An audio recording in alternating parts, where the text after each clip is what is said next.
அந்த குடும்பத்தோடு நாமெல்லாம் இணக்கமாக பழக முடியும். அப்பேற்பட்ட குடும்பத்திற்கு வாக்களிக்க வேண்டுமா?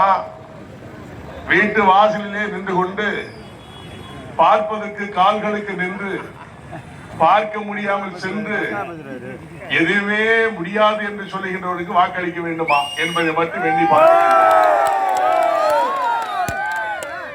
நம்முடைய சகோதரர் கோபி சந்திர அவர்கள் எல்லா சமுதாயத்தோடும் இணக்கமாக பழகக்கூடிய தன்மை படைத்தவர். நம்மளுக்காக சேவை செய்ய வேண்டும் என்ற மனப்பாங்கிலேதான் தேசிய ஜனநாயக கூட்டணிய வேட்பாளராக தாமரை சின்னத்திலே அவரை நிறுத்தி இருக்கின்றார்கள். தாமரை என்பது சாதாரண விஷயம் கிடையாது. இன்னைக்கு ரெட்டலை துரித்து மலர்ந்து அதுக்கு மேல தாமரை அப்படியே பூத்து அப்படியே குக்கர்ல சோற பொங்கி அப்படியே மாம்பழத்தை வச்சு சாப்பிடறதுக்கு தமிழ்நாடு ரெடி ஆயிடுச்சு. அண்ணன் எடப்பாடி அவர்கள் தான் முதலமைச்சர், அதுல எந்த மாற்று கருத்தும் கிடையாது. அண்ணன் எடப்பாடி அவர்களுடைய சொல்கின்ற கேள்விக்கு திராவிட முன்னேற்ற கழகத்துக்காரர்கள் பதில் சொல்ல முடியாமல் திணறிக் கொண்டிருக்கின்றார்கள். காரணம், 5 ஆண்டுகள் கோடி கோடியாக கொள்ளையடித்து மக்களை எல்லாம் ஏமாற்றி பிழைக்கின்ற கூட்டம் தான் திராவிட முன்னேற்ற கழகத்துடைய கூட்டம். 3 முறை சட்டமன்ற உறுப்பினராக 2 முறை இருந்துவிட்டு 3வது முறையும் நான் நிற்பேன். என்னை எதிர்பார்க்க எவனுமே கிடையாது என்று சூழ்நிலைத்துக் கொண்டு நிற்கின்ற வேட்பாளர் யார் என்பதை எண்ணி பாருங்கள். நமக்காக, நம்முடைய மக்களுக்காக, ஏழை எளிய மக்களோடு இணக்கமாக சேவை செய்கின்ற மனப்பாங்கோடு வாழுகின்ற நம்முடைய குடும்ப நண்பராக இருக்கின்ற அருமை கோபிச்சந்திரனுக்கு வாக்களிக்க வேண்டுமா? எப்பொழுதுமே நிரந்தரமாக என்னை தவிர வேற யாரும் இருக்க முடியாது என்று மமதையிலே மறைக்கின்ற, யாருக்குமே மரியாதை கொடுக்க தெரியாத, என்றுமே யாரையுமே ஏற்றுக்கொள்ளப்படாத, எப்போது பார்த்தாலும் நான் தான் ஜெயிப்பேன் என்று திமிர் பிடித்தவருக்கு வாக்களிக்க வேண்டுமா என்பதை மட்டும் எண்ணி பாருங்கள். உழைக்கின்றவர்கள் தான் நாட்டிலே தேவை. திருவாரூர் சட்டமன்ற தொகுதியிலே வரலாறு படைக்க வேண்டும் என்று சொன்னால் மாற்று ஏற்பாடுகள் அனைத்து ஜாதி சமுதாய மக்களும் ஒற்றுமையாக செயல்பட வேண்டும். மாற்றுகள் இருந்தால் மட்டும்தான் இந்த பகுதியில் இருக்கின்ற மக்களுக்கு நன்மைகள் கிடைக்கும். இல்லை என்றால் இந்த மக்களுக்கு எப்பொழுதுமே நிரந்தரமாக எந்த ஒரு நன்மையும் கிடைக்காது என்பதை பார்த்து உங்களுடைய பொன்னான வாக்குகளை யாருக்கு அளிக்க வேண்டும்? தாமரைக்கு அளிக்க வேண்டும். போதும், பொறுத்தது போதும், பொங்கி எழுங்கள்.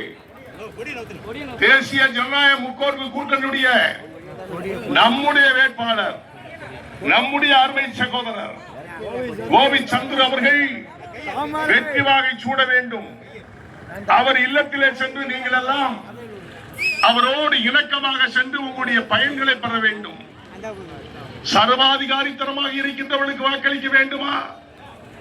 நம்மளோடு இணக்கமாக இருக்கின்ற வாக்களிக்க வேண்டுமா என்பதை வாக்காளர் பெருங்குடி மக்களை சிந்தித்து பாருங்கள்.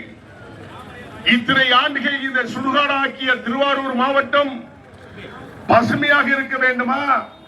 வாக்களிக்க வேண்டிய சின்னம் தான் தாமரை. மறந்துவிடக் கூடாது.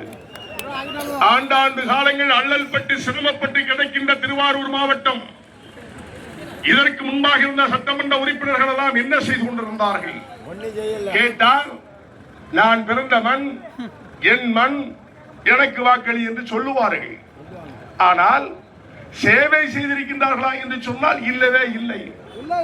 பசுமை புரட்சி திட்டம் எடப்பாடி அவர்களால் இங்கே கொடுக்கப்பட இருக்கிறது.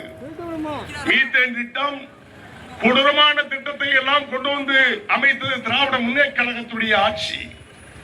முதல் கையெழுத்து போட்டது கலைஞரும் மு.க. ஸ்டாலின் அவர்களும் தான். இவர்கள் வேண்டுமா?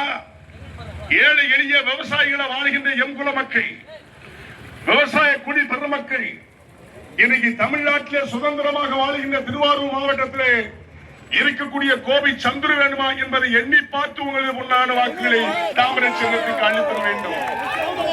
போதும், பொறுத்தது போதும். பொங்கி எழக்கூடிய நிலை உங்களுக்கு வாய்ப்பு கிடைத்திருக்கின்றது. இதற்கு முன்பாக எத்தனையோ சட்டமன்ற உறுப்பினர்களை பார்த்திருப்பீர்கள். சகோதரர் சந்துரு போன்ற ஒரு வேட்பாளரை பார்க்க முடியாது. அவருடைய தந்தையார் எதற்காக இங்கு இருந்து தன்னை உயிர் மாய்த்துக் கொண்டார் என்பதை எண்ணி பார்க்க வேண்டும். மக்களுக்கு சேவை செய்யவே இந்த மக்களுக்கு சேவை செய்கின்ற எண்ணத்தில் இருப்பதால்தான் அவர் உயிர் துறக்கக்கூடிய நிலை ஏற்பட்டது. ஆனால் மீண்டும் உங்களுடைய உயிர்கள் பறிபோகாமல் இருக்க வேண்டும் என்று சொன்னார், மக்களுக்கு பணி செய்ய வேண்டும் என்று சொன்னார், மென்மேலும் சிறந்து விளங்க வேண்டும் என்று சொன்னார், விவசாய பெருங்குடி மக்கள் வாழ வேண்டும் என்று சொன்னார், பசுமை திட்டம் வர வேண்டும் சொன்னால் உங்களது பொன்னான வாக்குகளை யாருக்கு அளிக்க வேண்டும்? தாமரை சின்னத்திற்கு அளிக்க வேண்டும். மு.க. ஸ்டாலின் அவர்கள் சொல்லுகின்றார்கள், எங்களுக்கும் டெல்லிக்கும் போட்டி, எடப்பாடிக்கு போட்டி கிடையாதா? தமிழ்நாட்டில் வாழ்ந்துகிட்டு டெல்லிய பேசுறாருன்னா கொஞ்சமாவது இருக்கணும்ல. இல்ல, சுத்தமாவே இல்ல. ஏன்னா தமிழ்நாட்டுடைய மக்கள் முடிவெடுத்து விட்டார்கள். ஆட்சி பலத்தை 5 ஆண்டு கொடுத்து எங்கு பார்த்தாலும் கற்பழிப்பு, எங்கு பார்த்தாலும் கோடி கோடியான மணல் மாஃபியா கொள்ளை கும்பல்கள், எங்கு பார்த்தாலும் விவசாயிகளை கொடுங்கோலாக ஆட்சி செய்து கொண்டிருக்கின்றார்கள். 8000 ரூபாய் கொடுக்கிறேன் ஓட்டு போடு, 2000 ரூபாய் கொடுக்கிறேன் ஓட்டு போடு, நன்மையை சொல்லி எவனாவது கேட்பான். 8000 ரூபாய் கொடுக்கிறேன், 2000 ரூபாய் கொடுக்க, யார் விட்டு பணம்? உங்கள் பணம், என் பணம். நம் பணத்தை நமக்கு கொடுத்து நம்மளையே பிச்சைக்காரராகி அவர்கள் ஆட்சி பீடத்தில் உட்கார்ந்து கொண்டு குடும்பத்தோடு கொள்ளையடித்துக் கொண்டிருக்கின்ற கூட்டத்தை பார்த்து நான் கேட்கின்றேன், இம்முறை திருவாரூர் மாவட்டம் எங்களது மாவட்டம், தேசிய ஜனநாயக கூட்டணியுடைய மாவட்டம். தேசிய ஜனநாயக கூட்டணி மட்டுமல்ல, நம்முடைய அருமையான சட்டமன்ற உறுப்பினர் எல்லோருக்கும் நன்மை செய்யக்கூடிய ஒரு அருமையான இனிமையான நண்பரும் சகோதரரும் கூட. பாகுபாடு கிடையாது, ஜாதி வேற்றுமை கிடையாது, பிரிவுகள் கிடையாது, பிளவுகள் கிடையாது, எதுவுமே இல்லாத இந்த சகோதரனை வாக்களித்து தேர்ந்தெடுக்கப்பட வேண்டியது திருவாரூர் மாவட்டத்துடைய வாக்காளர் பெருங்குடி மக்கள். அன்பு தாய்மார்களே, உங்களுக்கு கிடைக்க வேண்டிய சுதந்திரம் வேண்டுமா? சுதந்திரமாக நீங்கள் நடக்க வேண்டுமா? யாருக்கு வாக்களிக்க வேண்டும்? தாமரைக்கு வாக்களிக்க வேண்டும். ஒட்டி கேட்கின்ற நண்பர்களே, திராவிட முன்னேற்ற கழகத்துக்காரர்களே, எண்ணி பாருங்கள். பட்ட காலம் போதும். இந்த திருவாரூர் மாவட்டத்தை சுடுவோடு ஆக்கியது போதும். இன்னுமா நீங்கள் இங்கு நின்று கொண்டு வாக்கு சேகரிக்க துடிக்கின்றீர்கள்? காரணம் என்ன? பதவி ஆசை, பகட்டு, திமிர், கொழுப்பு, மப்பு, இதெல்லாம் ஒட்டுமொத்தமாக இருக்கின்ற உறுப்பினர் தான் இதற்கு முன்னால் உங்களால் தேர்ந்தெடுக்கப்பட்ட சட்டமன்ற உறுப்பினர். உங்களால் பார்க்க முடியும், கூட முடியுமா? முடியாது. கொடுங்கோல் ஆட்சி செய்கின்ற திராவிட முன்னேற்ற கழகத்து சட்டமன்ற உறுப்பினர் வேணுமா? நம்மளோடு இணக்கமாக இருந்து நம்மளை எல்லாம் அரவணைத்து செல்லுகின்ற அருமை சகோதரர் கோபி சந்துரு வேண்டுமா, தாமரை வேண்டுமா என்பதை மட்டும் எண்ணி பாருங்கள். சொல்லுகின்றார்கள், என்னைக்கு நாங்கள் டெல்லியை எதிர்க்கிறோம் என்று சொல்லுகின்றார்களே, முட்டாள்களே, தமிழ்நாட்டிலே தேர்தல் நடந்து கொண்டிருக்கின்றது. மோடி உங்களால் எதிர்க்க முடியாது. அவர் பாரத பிரதமர் எதிர்த்தார் என்று சொன்னால் நீங்க இல்லாமலே போய்விடுவீர்கள். ஒரு ஈவி ரெய்டு அடித்ததற்கு அங்கே போய் நம்முடைய சகோதரி நிர்மலா சீதாராமன் காலிலே போய் உங்க குடும்பத்தோடு காலில் விழுந்து கிடைக்கின்றீர்களே, சண்டாளர்களே, எச்சமில்லை என்பதற்கு வாக்கு கேட்பது எச்சமில்லை. ஒரு ஈவி ரெய்டுக்கே இப்படி சொன்னா இன்னைக்கு எந்த நிலை தமிழ்நாட்டுடைய நிலை?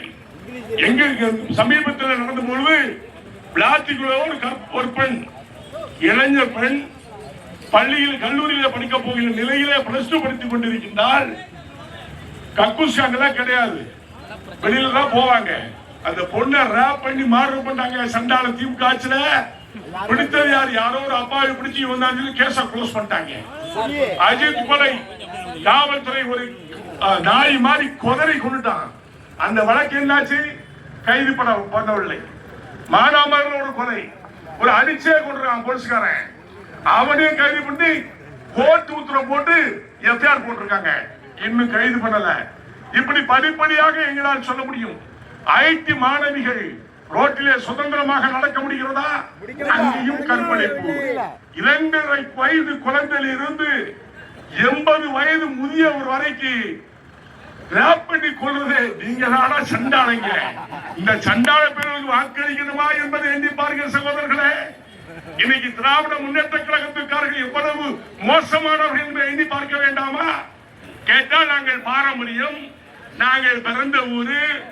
பிறந்த ஊர்ல நீ இங்கதான் இருக்கணும், குடியிருக்கணும். சென்னையில போய் உட்காந்துக்கிட்டு பிறந்த ஊர்னு சொல்லிட்டு இருக்க என்னையா அர்த்தம்? இவர் இம்மண்ணின் மைந்தர், எல்லோரும் பரவக்கூடிய சகோதரன். இவருக்கு வாக்களிக்க வேண்டுமா? அங்கிருந்து கைகாட்டி கொண்டு ஓட்டு போடுங்கள் என்று இருந்தாரு, அவருக்கு வாக்களிக்க வேண்டுமா?